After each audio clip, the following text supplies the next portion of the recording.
dans cette nouvelle vidéo et bonne année à tous. Alors là, vous voyez, c'est un peu le cadre idéal pour vous tourner cette vidéo, sauf que il fait très froid. Oh. On va rentrer à la Casbah et je vais vous tourner ça dans des conditions, disons, plus chaudes. Et bonne année 2022 à vous tous. On se retrouve comme d'habitude pour la rétrospective de l'année. C'est parti. Je suis dans les Alpes, à La Plagne exactement, pour faire donc ma saison de ski. C'est la première fois pour moi que je vais en montagne, enfin aussi haut tout du moins, ou en tout cas dans ce contexte, etc. Je m'acclimate tout doucement, ça et l'altitude.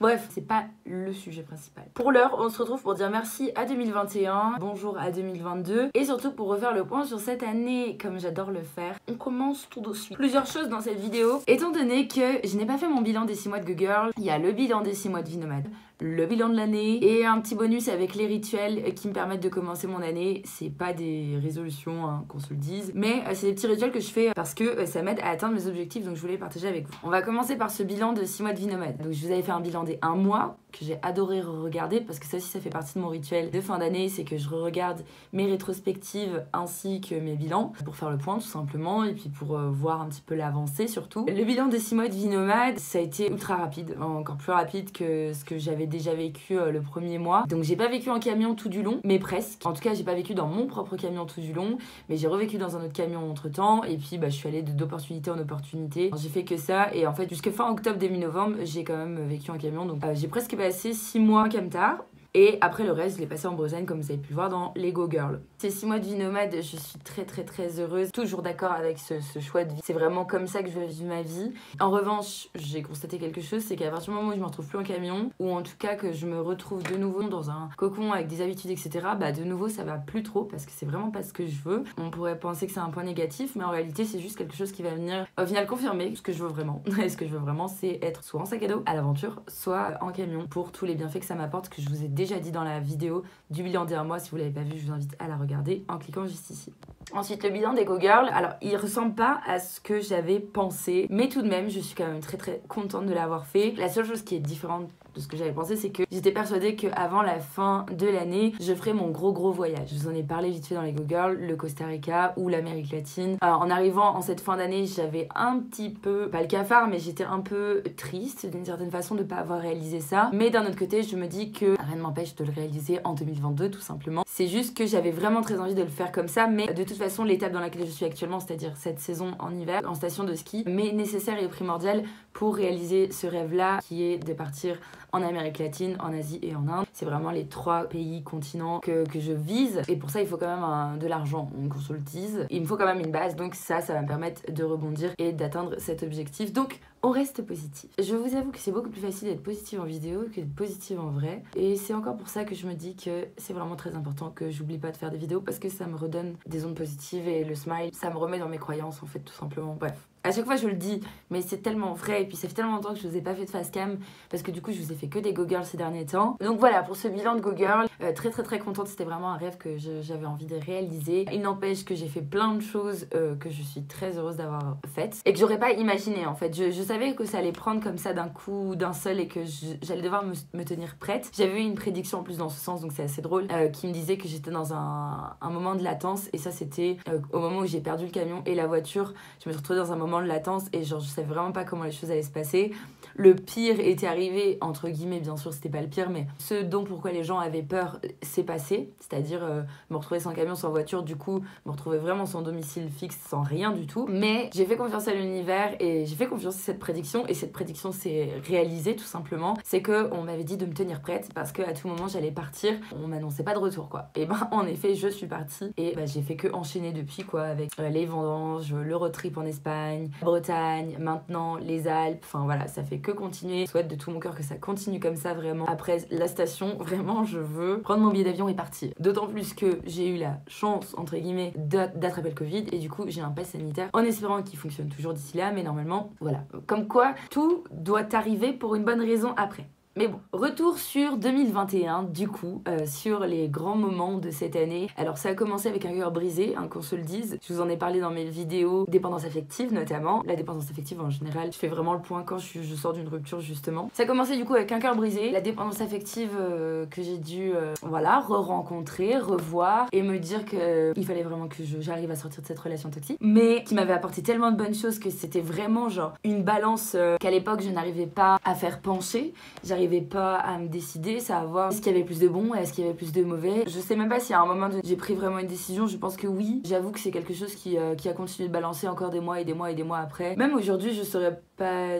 Enfin, en fait, je saurais pas dire, c'est juste quelque chose qui a été, qui fait partie du passé. Et en fait, la vraie question, c'était pas de savoir s'il y avait plus de bon ou de mauvais, la vraie question, c'était de savoir est-ce que tu veux avancer ou est-ce que tu veux continuer de torturer. Donc, heureusement, j'ai réussi à prendre cette décision à un moment donné, même si, bon, j'ai quand même été un peu au pied du mur. Enfin, j'ai quand même vraiment bien foncé dans le mur avant de pouvoir aller de l'avant. Mais tout ça m'a été nécessaire parce que ça a engendré, on va dire, un énorme moment d'introspection, de retour à soi, de retourner dans le fin fond des problèmes, parce que tout ça, c'est juste des symptômes de problèmes qui sont là depuis plus longtemps. Malgré tout, j'ai quand même pris une très très grande décision en ce début d'année 2021 et on le voit sur mes vidéos parce que ça commence avec la vidéo le moment de dire stop, le moment de dire stop à la peur de l'échec, à la peur de la réussite, le moment de dire stop à remettre toujours à plus tard et à demain, et c'est le moment d'y aller et de confronter la peur. J'ai confronté la peur et je me suis enfin lancée, j'ai enfin écrit mon livre et ça c'est vraiment je pense la plus belle réussite de 2021. En plus de l'avoir écrit, je l'ai publié, donc il est disponible sur Amazon au cas où vous le sauriez pas, mais bon, quand même affiché un peu partout. Donc ça c'est vraiment genre déjà le plus grand rêve de cette année réalisé et c'est magique en fait. Ensuite il y avait également beaucoup de choses à extérioriser, beaucoup de choses à communiquer. Alors malgré que je parle énormément, malgré que je communique énormément, il y avait quand même des choses qui restaient et il y avait notamment ce fait de retourner aux sources, de retourner à ce pourquoi j'avais créé cette chaîne. Et ce pourquoi j'ai créé cette chaîne, comme je vous l'ai dit dans la vidéo abus sexuel, c'est le fait de pouvoir aider avec ma propre histoire. Alors je l'ai quand même fait durant toutes ces années en partageant mes témoignages, en partageant mes ressentis, en partageant my journey tout simplement. Mais ça, cette vidéo c'était vraiment la plus importante et cette année c'était, cette année 2021 c'était l'année où je devais la faire et me rendre compte qu'en fait la réussite n'est pas ce que je croyais et que j'avais déjà réussi énormément de choses. Donc cette année m'a permis déjà de me rendre compte de ça, que j'avais réussi énormément de choses. Je pouvais être fière de moi. C'est une année où ma valeur, mon estime de moi-même a été vraiment pas mise à rude épreuve, mais c'était vraiment le sujet de l'année quoi. Je devais vraiment regagner cette estime de moi et me rendre compte de ma valeur. Alors, on est en 2022 et c'est toujours un work qui est en cours. Voilà, c'était un des sujets sur lesquels je devais me focus, la réussite et reprendre conscience de ma valeur. Donc ça m'a permis quand même de guérir cette grande phase d'introspection, ça m'a permis de sortir beaucoup de choses, ça m'a permis de me réconcilier avec moi-même sur plein de choses, me dire que en fait la face sombre et la face lumineuse elles peuvent vivre et coexister. Ça m'a permis d'avoir de grandes prises de conscience, notamment sur le travail, sur le fait que là du coup cette vidéo elle sort la semaine prochaine, mais vous allez comprendre de quoi je parle, sur le fait de mes angoisses, sur le fait de la dépression, de ma spiritualité. Enfin j'ai vraiment eu plein de prises de conscience. Ça m'a permis aussi de commencer ma grande aventure, celle que j'avais toujours voulu, de faire face à des peurs de ouf et de montrer énormément de courage en quittant tout du jour au lendemain, en aménageant ma voiture toute seule, vraiment en faisant face à une peur mais tellement grande, tellement grande. Plus j'avais personne vraiment qui me rassurait, à part peut-être Emouna à l'époque. Sinon de mon entourage tout le monde était encore plus flippé que moi et il fallait quand même que... Enfin je m'étais décidée quoi, c'était comme ça et pas autrement. Et cette année j'ai quand même réussi à plus m'imposer les choses. Quand j'ai dit que c'était stop la peur, quand j'ai dit c'était stop la peur de l'échec, de la réussite, je me suis dit ça y est cette année j'écris mon livre, je réalise mes rêves, ça y est cette année je vais vivre en camion quoi qu'il en coûte, même si j'ai pas les sous pour acheter un camion, je trouverai un moyen et j'ai quand même trouvé un moyen. J'ai ma Clio, j'ai eu le camion, même si tout ça a été temporaire, mais j'ai quand même pu réaliser les rêves que j'avais et ce Go Girl en faisait partie du coup. Comme je le disais, je voulais absolument faire cette série de vidéos où je me lançais dans le vide en fait. C'était vraiment un saut dans le vide. J'ai espoir de faire une saison 2 de Go Girl et qu'elle soit encore plus grande en aventure, plus grande en dépassement de soi et en challenge, plus grande en émerveillement et plus simple en termes de retour aux sources, peut-être en termes de retour à l'essentiel de ce qui est vraiment important, parce que c'est aussi pour ça que j'ai très envie de partir à l'étranger, c'est que j'ai envie de retourner à l'essentiel et j'ai envie de sortir de cette bulle de société qui impose vraiment un rythme, et dès qu'on essaie de s'écarter un peu du chemin, voilà, c'est compliqué vraiment. Enfin c'est compliqué, c'est pas le chemin le plus facile, c'est certain, mais en même temps le chemin le plus facile n'est jamais le plus beau. On va continuer d'être brave et j'espère vraiment que je vais pouvoir trouver ça en voyageant, mais je sais pas comment expliquer, mais j'en suis intimement persuadée que c'est ce que je vais trouver. Et bien plus encore, évidemment. Donc j'étais d'opportunité en opportunité. Je suis tombée amoureuse alors que je pensais... Quand j'ai commencé 2021, autant vous dire que j'étais en mode je ne veux plus tomber amoureuse des personnes, je veux rester toute seule, laissez-moi tranquille faire ma petite vie. Surtout qu'en plus je me rends bien compte que quand je suis célibataire, je réalise beaucoup plus mes rêves que quand je suis en couple. Que quand je suis en couple, j'ai tendance à, pareil, à me laisser happer dans une sorte de routine ou de... Pas forcément routine ennuyeuse parce que là je suis en couple et je m'ennuie pas, mais dans une sorte de... Voilà, dans une bulle en fait, une bulle qui est un peu hors de tout et j'ai tendance à plonger la tête la première dans le nous et oublier le moi. Là, j'essaie de me challenger dans cette relation et d'essayer de me rappeler que j'ai des rêves et qu'il faut que je les réalise et que ça tient qu'à moi surtout. Car, qui l'eût cru, je suis retombée amoureuse. Pareil, ça me l'avait prédit aussi en mars-avril, je crois. Mais je pensais... Ça paraissait pas possible et en même temps possible, enfin bref, en tout cas c'est arrivé et à 2 reprises, même si l'autre histoire c'est plus particulier, peut-être que je reviendrai là-dessus dans une autre vidéo un jour, mais pour l'heure, voilà, en tout cas mon cœur a rebattu cette année et j'étais bien heureuse aussi pour ça. D'ailleurs ça m'a également fait prendre conscience qu'en fait il y avait plein de formes d'amour différentes, comme tout en fait on devrait pas vouloir absolument se plier à une forme d'amour, une case, enfin il y a vraiment, l'amour est très grand et multiple et on peut faire autrement. En tout cas. Donc voilà à peu près les grands moments de cette année. Peut-être que j'en oublie certains. Au pire, je les rajouterai au montage. Il y a eu juste énormément de choses comme d'habitude. Mais par contre, cette année est passée à une vitesse fulgurante. Et ça, je pense que ça a aussi à voir avec le fait que les 6 derniers mois, je les ai passés en nomade. Et en nomade, tout va vraiment plus vite. Donc je pense que c'est lié pour beaucoup. Mais on vit également beaucoup plus de choses. Et de manière beaucoup plus intense. Pareil pour les rencontres, etc.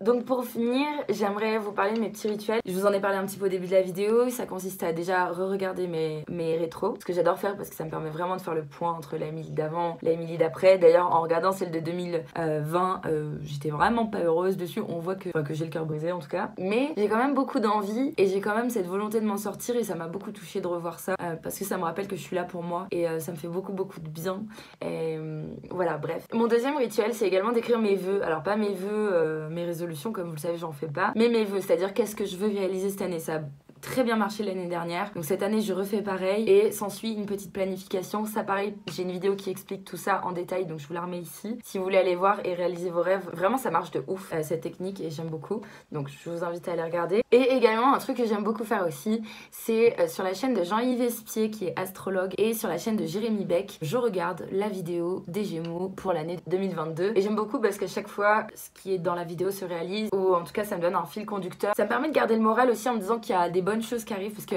dans une année il y a toujours des bonnes choses qui vont vous arriver à un moment ou à un autre, même si c'est pas la meilleure année, il y aura toujours quelque chose de bénéfique, donc ça permet de rester focus aussi et de prendre du recul, ce que j'ai la plupart du temps un peu de mal à faire. Donc ça m'aide à faire ça et à me dire que les choses vont s'arranger et que tout a une raison d'être, et donc ça me motive à keep going et go girl. So voilà, j'ai fait le tour. J'espère que cette vidéo vous a plu, j'espère que comme moi vous avez fait le point sur votre année et que vous avez encore plus d'énergie pour 2022. Puis je vais finir avec un petit message pour moi-même. Émilie, cette année, elle va être encore plus grande que l'année dernière. T'as réussi à tenir le challenge pour 2021 en voulant que ce soit meilleur que 2020. Et bah, t'as très bien réussi d'ailleurs, hein, bravo à toi. Mais pour 2022, tu vas continuer à level up. So voilà, je dois filer au taf, donc faut que je me dépêche vraiment. Je vous fais des très gros bisous, prenez soin de vous, encore une merveilleuse année, réalisez tous vos rêves, faites de votre mieux pour vous donner de l'amour, mais la perfection n'existe pas. Creep while you and me repeat this bittersweet heat is suffocating.